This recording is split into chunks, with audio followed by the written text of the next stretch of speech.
It's time to build an iron farm of my own, and then after that, we do a little bit of landscaping in the spawn town around the old Dollar General. Stay tuned.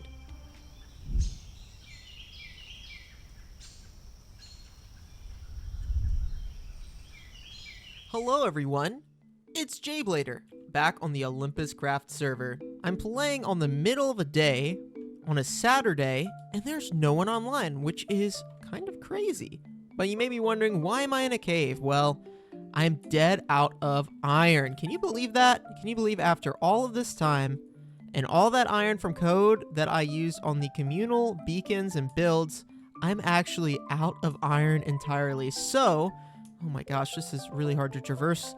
I am running around these caves. I set up a few magnum torches ahead of time so that I wouldn't have to deal with mobs too much. Of course, I can just fly away if I need to. But I'm running around picking up some resources. I don't know if I'll ever need these pointed dripstones or coal or objects like that. But I like grabbing them just in case, and then we can just dump everything into our Tom's simple storage that we've got set up at spawn. So the reason that I need iron, well, besides just, you always need iron. Iron is used in so many different recipes that you just need iron all the time in this game. But it's actually because I'm building an iron farm. And we are finally going to start building an industrial district. Now, this is something common that a lot of servers do and a lot of players do.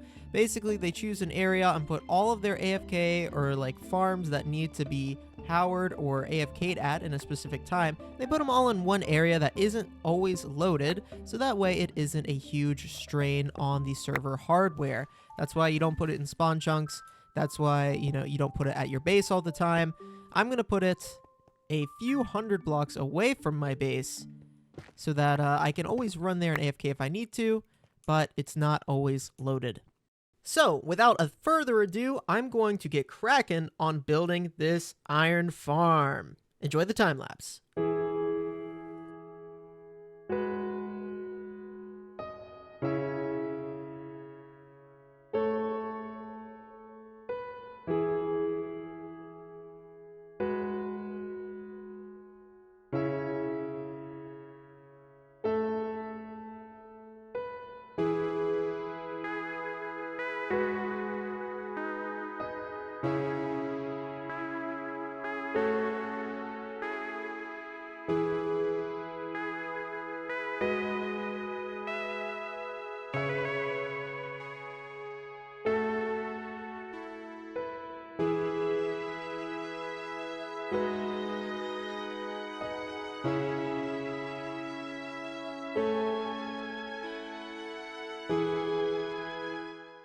Usually the rain is not something I want to deal with, but today it is useful because it's allowing me to move these zombies without worrying about them dying during the day. Last zombie's in place, which means this side is now cooking too. I've got a mega torch below me, so nothing should spawn, but I'm always a little paranoid. So we're going to put a few torches on this side just to make sure nothing is creeping and crawling up here except where I want them to be creeping and crawling.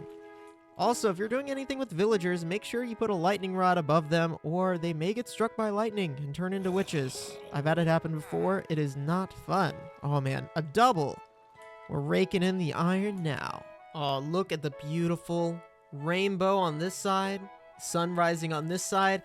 Now that I've got the other zombie in here, I can walk you through this thing, show you how it works, tips and tricks, all that good stuff. So basically, there are 4 modules. Each side of this module has 3 villagers in it, and this name tag guy here. This was the only guy that we had to get in here the old-fashioned way. Everyone else, we have the pickable villagers mod, so we can come over here and shift right-click, pick them up, and place them again, which makes my job way easier. Moving villagers is a pain in the butt if you haven't done that before. The copper is aging nicely as I do some AFKing over here. And the iron golems spawn and fall into the lava before they die and their iron gets spit out. Right now, I've just got 4 item streams, and each of these is going to simply lead to a giant hopper batch in the center. This hopper batch goes into a Tom's simple storage. Man, look, the iron already, just while I've been doing a little bit of terraforming around here. That is crazy.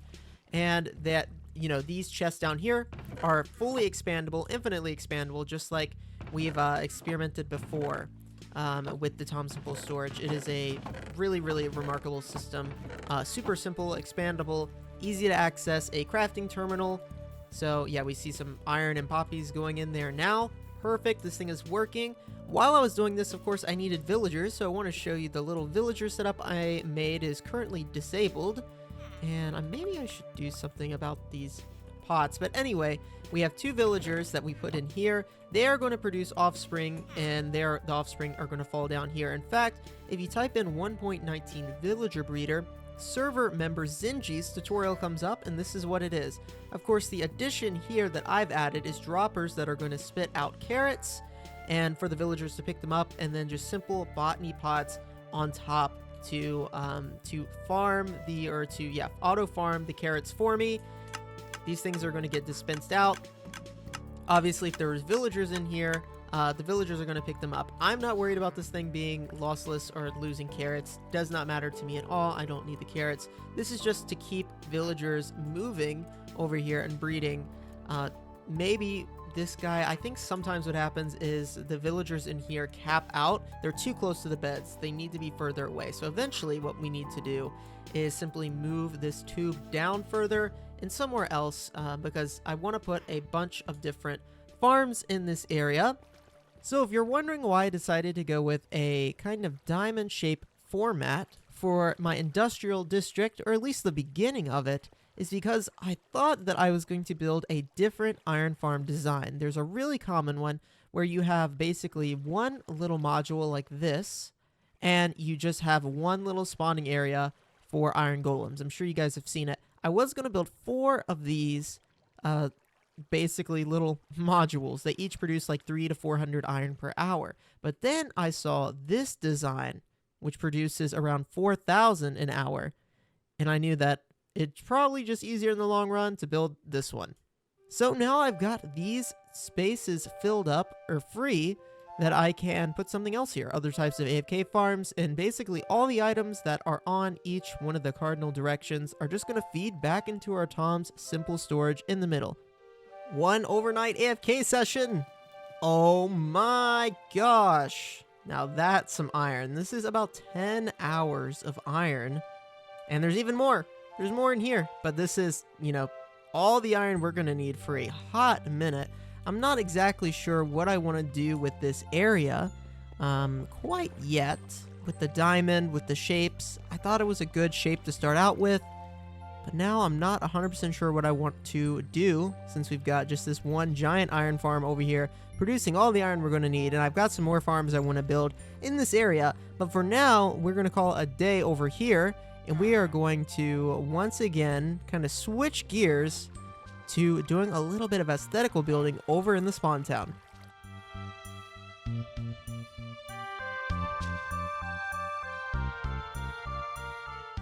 Some of the server members said, JB, you gotta come over here and you gotta clean this area because right now it just looks like a square overlooking the ocean. And kinda true, I did not terraform this at all. So, been spending a little bit of time over here terraforming, adding in the stripes of grass with moss. Very nice. Adding in the pine trees, a little bit of foliage, a little bit of foliage, some trees, some palm trees. I think they're really nice. The holly and zelkova, also quite nice. And using the different stone palette to create a wall from the ocean, holding back all of the dirt, kind of a riprap situation. And the only part that I haven't done now is this little part down here where the road is.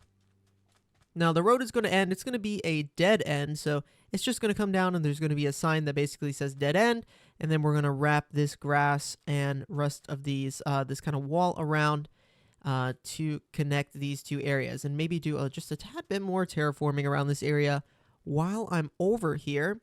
Because this area is really cool, but I didn't really intend to expand this far away from the main square. If you look here, you can see our main grid where most of the shops and stuff are right now, and I didn't intend to kind of move so far south, but I didn't want to take up anyone else's spot because I knew that these buildings and parking lot, which I really wanted to do, would be a little large and a little intrusive.